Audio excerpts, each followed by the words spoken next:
নমস্কার, শুভ সন্ধ্যা। আমি মীনাক্ষী চোখ রাখছি এই মুহূর্তের খবরে।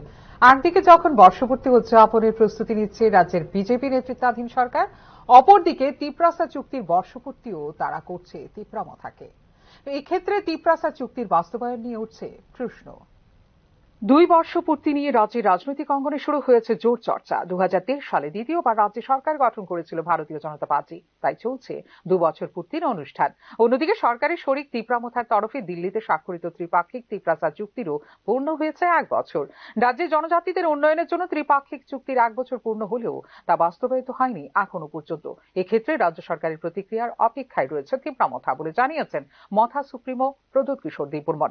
বিজেপি যখন তার সরকারের দ্বিতীয় বর্ষপূর্তির আয়োজনে ব্যস্ত, তখন ত্রিপাক্ষিক চুক্তি রূপায়ণের কথাটি সামনে এনে শাসক দলকে যে বিব্রতকর অবস্থায় ফেলেছেন প্রদ্যোৎ কিশোর, এর সম্পর্কে কোনো সন্দেহ নেই বলে মনে করছেন রাজনৈতিক বিশ্লেষক মহল।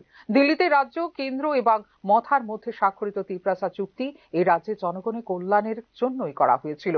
চুক্তি সম্পর্কে 1 বছর ধরে কেন্দ্রীয় সরকার বা ত্রিপুরা সরকারের তরফে কোনো বক্তব্যই রাখা হয়নি। বিধানসভাতেও বিরোধীরা সরকারের কাছ থেকে সম্পর্কে কিছু জানতে পারেনি। গত বিধানসভা অধিবেশনেও এই বিষয়ে বিরোধীরা প্রশ্ন উত্থাপন করেছিল, কিন্তু সরকার বিষয়টি এড়িয়ে গেছে। একটি ত্রিপাক্ষিক চুক্তি সম্পর্কে যখন দুই পক্ষই চুপচাপ, তখন তৃতীয় পক্ষ মথাই একতরফা গত 1 বছর ধরে ওই চুক্তি সম্পর্কে তার বক্তব্য জনগণের সামনে রেখে চলেছে বলে জানিয়েছেন প্রদ্যোৎ কিশোর দেববর্মন। অথচ চুক্তির মাধ্যমে কি কি উপায়ে ত্রিপুরা রাজ্যের জনজাতিদের কল্যাণের ব্যাপারে তিনি সহমত পোষণ করেছেন, সেই বিষয়গুলো আজ পর্যন্ত জনগণের সামনে উপস্থিত করতে পারেননি প্রদ্যোৎ কিশোর দেববর্মন। জনজাতি কল্যাণের স্বার্থে ওই চুক্তির সারবত্তা নিয়েও সংবাদ মাধ্যমে ওই একই কথা বলেছেন প্রদ্যোৎ কিশোর দেববর্মন। এর আগেও 2023-এর বিধানসভা নির্বাচনে বিজেপিকে পরোক্ষভাবে সরকার গঠনে মদত জুগিয়ে প্রদ্যোৎ কিশোর তাঁর কৃতকর্মের জন্য মূল দাবি গ্রেটার ত্রিপুরাল্যান্ডের পরিপ্রেক্ষিতেই করতে চেয়েছিলেন বিচারের বিষয়। ভারত সরকার গ্রেটার ত্রিপুরাল্যান্ড দাবিতে চর্চা বা বার্তালাপের জন্য ইন্টারলোকিউটর বা মধ্যস্থতাকারী চয়ন করেছে জানিয়েছিলেন তিনি। সেই মধ্যস্থতাকারী পরবর্তী সময়ে আদৌ তিপ্রামথার সাথে বা ত্রিপুরা সরকারের প্রতিনিধিদের নিয়ে কোনো বৈঠক করেছে কিনা, করে থাকলে গ্রেটার ত্রিপুরাল্যান্ড ইস্যুতে সেই মধ্যস্থতাকারী ভারত সরকারকে কোনো রিপোর্ট দিয়েছে কিনা ইত্যাদি কোনো বিষয়ই কিন্তু জানা যায়নি সরকারিভাবে। তাঁর ব্যক্তিগত অবস্থান থেকে বিষয়গুলিকে সময়ে সময়ে ব্যাখ্যা করেছেন প্রদ্যোৎ কিশোর দেববর্মন। এক্ষেত্রে গ্রেটার ত্রিপুরাল্যান্ডের দাবিটি বিবেচনা করার জন্য কোনো মধ্যস্থতাকারী বা সংস্থাকে দায়িত্ব দেওয়া হয়েছে বলে এই মর্মে ঘোষণা দেয়নি ভারত সরকার। এ সম্পর্কে কোনো স্পষ্টীকরণ দিতে পারেনি রাজ্য সরকারও। যেহেতু বর্ষপূর্তি মানেই হচ্ছে ফেলে আসা দিনগুলোর কাজের মূল্যায়নের পরিপ্রেক্ষিতে সাফল্য ব্যর্থতার দিকগুলো পর্যালোচনা করে ভবিষ্যতের কর্ম পরিকল্পনা গ্রহণ, সেই ক্ষেত্রে তিপ্রাসা চুক্তির বর্ষপূর্তি নিয়ে 2 বছর অতিক্রম করা বিজেপি নেতৃত্বাধীন রাজ্য সরকারেরই বা কি প্রতিক্রিয়া, তাই জানতে চাইছেন রাজ্যের সাধারণ মানুষ। Bureau report, news now.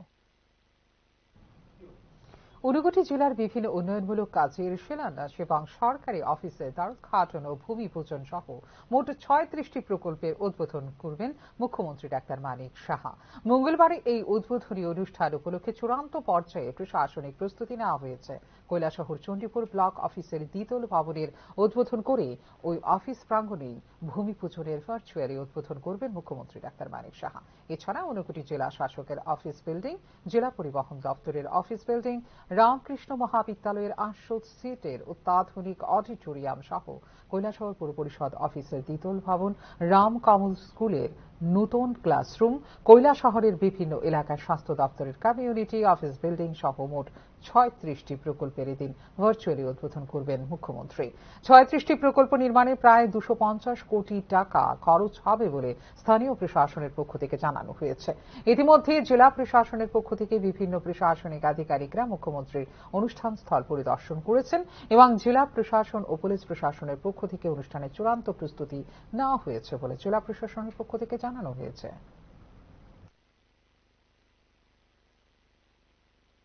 25 ফেব্রুয়ারিতে একটা আমাদের প্রিপারেটরি মিটিং হয়েছিল এবং সেখানে সিদ্ধান্ত হয়েছিল যে বিভিন্ন কাজ এবং পরিকল্পনা নিয়ে আমাদের অনারেবল সিএম স্যার আসছে আমাদের ব্লক প্রাঙ্গণে, সেখানে ইনোগ্রেশন হবে এবং লেইং ফাউন্ডেশন স্টোনের সেরেমনিয়াল একটা প্রোগ্রাম হবে, যেটা ডিজিটালের মাধ্যমে বোতাম টিপের মাধ্যমে সমস্ত প্রকল্পের ইনোগ্রেশন করা হবে।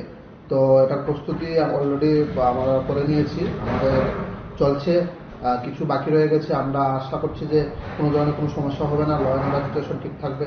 পুলিশ প্রশাসন এবং আমরা ডিস্ট্রিক্ট অ্যাডমিনিস্ট্রেশন আমরা সকলে মিলেই ব্লক প্রশাসন সকলে মিলেই কাজ করছি। আন্তর্জাতিক নারী দিবস উপলক্ষে 8 মার্চ সকাল 11টায় আগরতলা টাউন হয়ে এক বিশেষ অনুষ্ঠানের আয়োজন করেছে তীব্রামথা মহিলা ফেডারেশন। সাংবাদিক সম্মেলনে এই বিষয়ে বিস্তারিত জানান ফেডারেশনের সদস্যরা। সমাজের নারীদের সম্মান জানাতে এবং তাদের মর্যাদা প্রতিষ্ঠা করতে এই উদ্যোগ গ্রহণ করা হয়েছে। রাজ্যের সকল মহিলাদের জাতি ধর্ম নির্বিশেষে এই অনুষ্ঠানে অংশগ্রহণের আহ্বান জানিয়েছেন তীব্রামথা মহিলা ফেডারেশন। অনুষ্ঠানে প্রধান অতিথি হিসেবে উপস্থিত থাকবেন মথা সুপ্রিমো প্রদ্যোৎ কিশোর দেববর্মন। এই উদ্যোগ নারীদের শক্তিশালী অবস্থান তৈরি করতে সহায়ক হবে এবং সমাজে নারীর অধিকার নিয়ে বাড়াবে সচেতনতা বলে আশা প্রকাশ করেছেন ফেডারেশনের সদস্যরা। শুনেছেন আমাদের প্রোগ্রামটা, আমাদের প্ল্যান ছিল 8 তারিখ মার্চ 2025 আমরা আগরতলা শহরের দিকে টাউন হল, ওইখানে আমরা ইন্টারন্যাশনাল ওমেন্স ডে অবজার্ভ করতে চলেছি। আমাদের মধ্যে এস এ চিফ গেস্ট হিসেবে উপস্থিত থাকবেন সেদিন আমাদের সবার প্রিয় আমাদের মাননীয় মহারাজা হিজ হাইনেস মহারাজা প্রদ্যোৎ কিশোর দেববর্মা, উনি থাকবেন। আমরা আরও আশা রাখছি আমাদের এমপি মহোদয়া উনি থাকার কথা, এখন আমরা কনফার্ম হতে পারিনি, তবে 90% আমরা আশা রাখছি উনিও থাকবেন।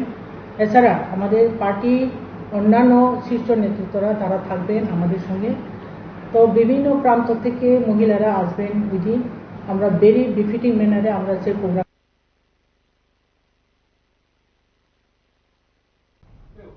সাবরুম মৈত্রী সেতু ট্রান্সপোর্টের কাজে সহ সাবরুম রেল স্টেশন পরিদর্শনে সোমবার রাজ্যে এলেন কেন্দ্রীয় রেল দপ্তরের কনস্ট্রাকশন জিএম অরুণ কুমার চৌধুরী সহ এক প্রতিনিধি দল। মৈত্রী সেতু পরিদর্শন সহ সাবরুম রেল স্টেশনের অবকাঠামো পরিদর্শন করেন কনস্ট্রাকশন জিএম অরুণ কুমার চৌধুরী।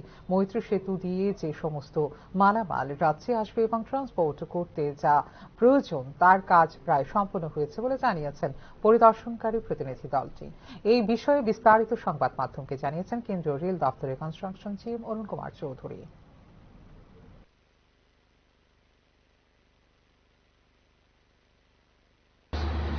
ये यहाँ पर बैंक और हॉस्पिटल की बिल्डिंग आदि बन गई है, जो कनेक्शन करना है उस कनेक्शन को देखना आया है, कैसे इसको किया जाएगा, कितना जल्दी किया जा सकता है। उस संबंध में यहाँ देखने आए थे, बाकी प्रोजेक्ट देखने आए थे, तो इसी के साथ इसको भी देखना है। और ये क्या लाइन क्या शनि ब्रिज की तरफ जाएगा क्या? ये अभी जो आपके लेन पोर्ट ऑथोरिटी का लिए है, सब इमिग्रेशन कस्टम का जिनका फिजिकली वे हाउस फैसिलिटी आदि है, तो वहाँ से कनेक्ट होगा। आगे मेट्रो ब्रिज से मतलब उनका ट्रांसपोर्टेशन जो है जो चाहे पैसेंजर का हो चाहे इसका गुड्स का होगा वो तो जाएगा। कंप्लीट हो गया कंस्ट्रक्शन का काम उनका भी ऑलमोस्ट लेन पोर्ट। নতুন বাংলাদেশের পরিস্থিতি নিয়ে উদ্বেগ প্রকাশ করেছেন নোবেলজয়ী অমর্ত্য সেন। বাংলাদেশে সংখ্যালঘু নির্যাতনের তীব্র নিন্দাও করলেন অমর্ত্য সেন। এদিকে অমর্ত্য সেনের বিরুদ্ধে বিবৃতি দিল বাংলাদেশের মৌলবাদীরা। সংখ্যালঘুদের নিপীড়ন, দিকে দিকে হিন্দু মন্দির ভাঙচুর, খুন, ধর্ষণ সব মিলিয়ে চরম অরাজকতা পন্থা পারে। নতুন বাংলাদেশের এই পরিস্থিতি নিয়ে উদ্বিগ্ন অমর্ত্য সেন। এবার তিনি মুখ খুললেন মোহাম্মদ ইউনূসের সরকার নিয়েও, পাশাপাশি হিন্দুদের ওপর অত্যাচার নিয়ে কার্যত জামাতকেই বিঁধেছেন নোবেলজয়ী অর্থনীতিবিদ। তার মন্তব্যে চোটে লাল মৌলবাদীরা। অমর্ত্য সেনকে পাল্টা তোপ দাগল পাকপন্থী জামাত। জীবনের অনেকটা সময় ঢাকায় কাটিয়েছেন অমর্ত্য সেন। তাঁর স্কুল জীবনের শুরুও সেখানে। একসময় পৈতৃক বাড়িতেও নিয়মিত যেতেন তিনি। তাই বর্তমান বাংলাদেশ নিয়ে চিন্তিত অমর্ত্য। রবিবার এই বিষয়ে পিটিআই এর কাছে মুখ খোলেন তিনি। বাংলাদেশের পরিস্থিতি আমার উপর গভীরভাবে প্রভাব ফেলেছে, কারণ আমি বাঙালি। আমি ঢাকায় অনেক সময় কাটিয়েছি এবং সেখানেই আমার স্কুল জীবনের শুরু। ঢাকার পাশাপাশি মানিকগঞ্জে আমার পৈতৃক বাড়িতে প্রায় গিয়েছি। মায়ের দিক থেকেও আমি নিয়মিত বিক্রমপুর, বিশেষ করে সোনারাঙে গিয়েছি।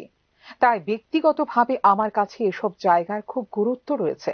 কিন্তু এখন বাংলাদেশের পরিস্থিতি খুবই উদ্বেগজনক।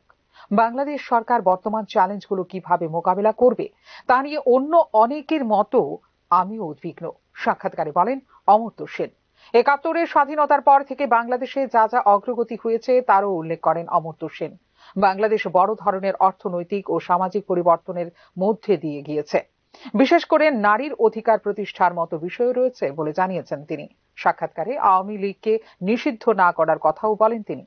অন্তর্বর্তী সরকারের প্রধান ইউনূস কিভাবে বর্তমান পরিস্থিতি নিয়ন্ত্রণে আনবেন তা নিয়ে অমর্ত্য বলেন, ইউনূস আমার পুরনো বন্ধু, আমি জানি তার ক্ষমতা রয়েছে, কিন্তু তিনি বাংলাদেশের ধর্মনিরপেক্ষতা ও গণতান্ত্রিক অঙ্গীকার নিয়ে জোরালো বক্তব্যও দিয়েছেন। শেখ হাসিনার আমলে বাংলাদেশের নিয়ন্ত্রণে ছিল চরমপন্থা। জামাত, হিজবুত তাহরীর মতো উগ্র ধর্মীয় শক্তিকে নিয়ন্ত্রণে রেখেছিলেন, কিন্তু বদলের বাংলাদেশে এখন মৌলবাদীদের দাপাদাপি, বিপন্ন হিন্দুরা। সেই প্রসঙ্গে তীব্র নিন্দা জানিয়েছেন তিনি। এটা বাংলাদেশের জন্য খুবই গুরুত্বপূর্ণ। হিন্দুদের নিরাপত্তা সুরক্ষা দেওয়ার ক্ষেত্রে সে দেশের গৌরবময় ইতিহাস রয়েছে। একসময় জামাতের মতো সাম্প্রদায়িক শক্তিগুলো নিয়ন্ত্রণে ছিল। বাংলাদেশে যেভাবে সংখ্যালঘু হিন্দুদের ওপর অত্যাচার হচ্ছে, হিন্দু মন্দির ভাঙা হচ্ছে, তা কোনোভাবেই মেনে নেওয়া যায় না।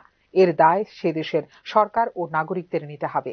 এই ধরনের হিংসা বন্ধ করতে সকলে দায়িত্ব নিতে হবে বলে মন্তব্য করেন নোবেলজয়ী অমর্ত্য সেন। সোমবার নোবেলজয়ীর এই মন্তব্য নিয়ে পাল্টা তোপ দাগে জামাত। অমর্ত্য সেন হাসিনাকে সমর্থন করছেন বলে আক্রমণ শানিয়ে জামাতের আমির শফিকুর রহমান বলেন, বাংলাদেশকে সহনশীলতার পাঠ দেওয়ার কোনো প্রয়োজন নেই, বরং তিনি যে সমাজে বাস করেন সে সমাজের আয়নায় নিজেকে দেখা উচিত। বাংলাদেশের জনগণ টানা 15 বছরের বেশি সময় ধর্মনিরপেক্ষতার নামে ভণ্ডামি করেছে। অমর্ত্য সেন স্বৈরাচারীর পক্ষে সাফাই গাইছেন, যা বিস্ময়কর ও নিন্দনীয় বলে মন্তব্য করে জামাত। ফিউরো রিপোর্ট, নিউজ নাও। এখনকার মতো এই মুহূর্তে সংবাদ এই পর্যন্ত। অন্যান্য আপডেটস দেখার জন্য অবশ্যই নজর রাখতে হবে নিউজ নাওর পর্দায়। নমস্কার।